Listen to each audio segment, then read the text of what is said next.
right, it's time for Tuesday Morning Quarterback. CBS News special correspondent and host of the NFL Today, James Brown, brings us the top sports stories of the week.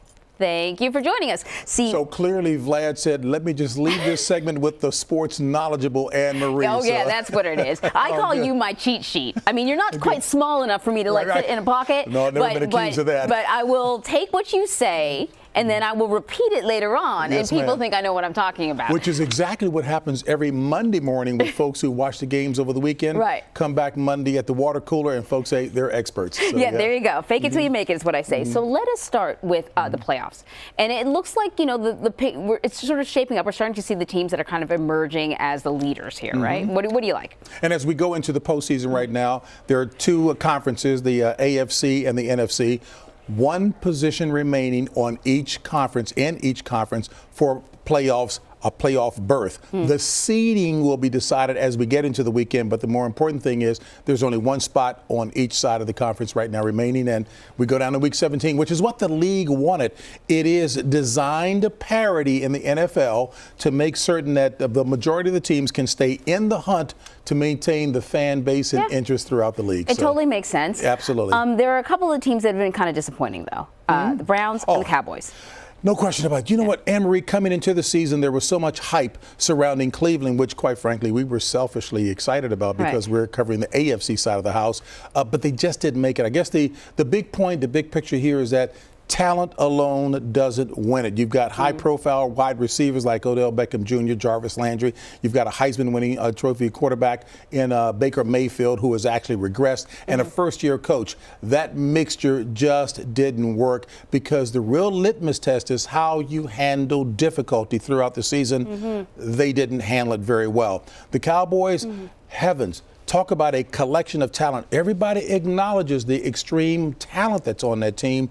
But perhaps the owner didn't help matters significantly because he's not only the owner, he's the general manager, and he's got his own radio show and TV show, and he's giving public performance reviews after each game, which doesn't help the coaching staff at all. No. That's not a prescription for success. As a matter of fact, I talked to a number of CEOs of Fortune 50 companies and very successful entrepreneurs who've built companies, and we all agree that's not what the top dog does. Yeah, that doesn't build sort of, I guess, kind of a positive feel. You're not looking forward to the next game when you know immediately afterwards there's going to be sort of a public lashing if you don't perform. No question. You know? No question. And it may be contrary to what the coach himself wants to do with the team in terms of I guess, engendering some confidence in overcoming difficulties. But if you've got the top person in the organization having already critiqued you and it's not very good, it kind of, and I hate to use this word, but it neuters the coach. Okay, but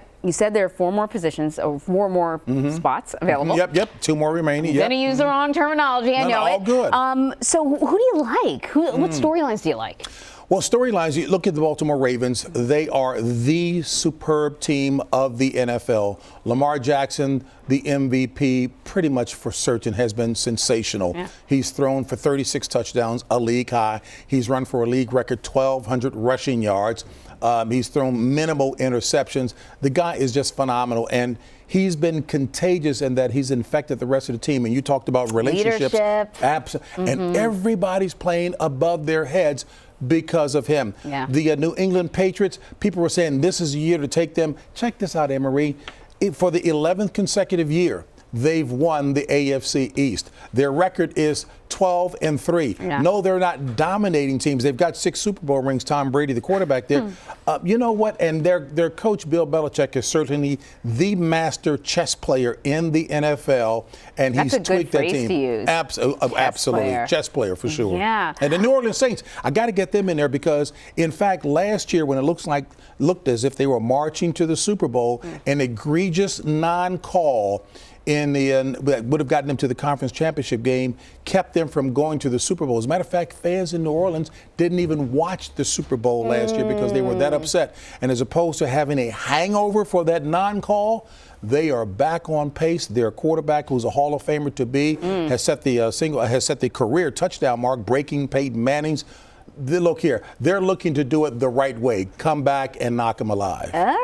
All right. So let us switch over to the NBA. I'm not going to even try to massacre this man's name. The Greek freak, Giannis, and then there's a bunch of letters afterwards. Antetokounmpo, okay. Who they call him. And in the athletic vernacular, this expression sounds kind of crass, but it's a compliment when you're playing with the world's best players. They call him the Greek freak. Right. You know, even though he's of Nigerian descent.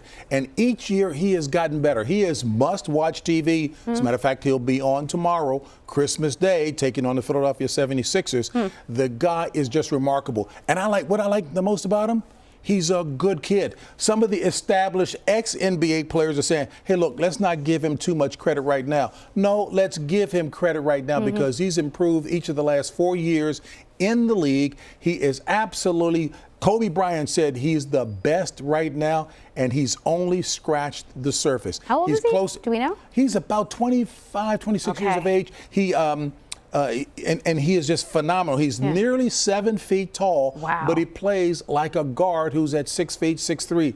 The guy is phenomenal. Again, in the vernacular, he is a freak. Okay, that's a player. That's a player to watch. Yeah, I like absolutely. that. JB, thank you so much. Enjoy your holidays, because I won't see you for a week or so. But I'll still be tuned in when you are back on air, learning all. Thank you very much. Thank you.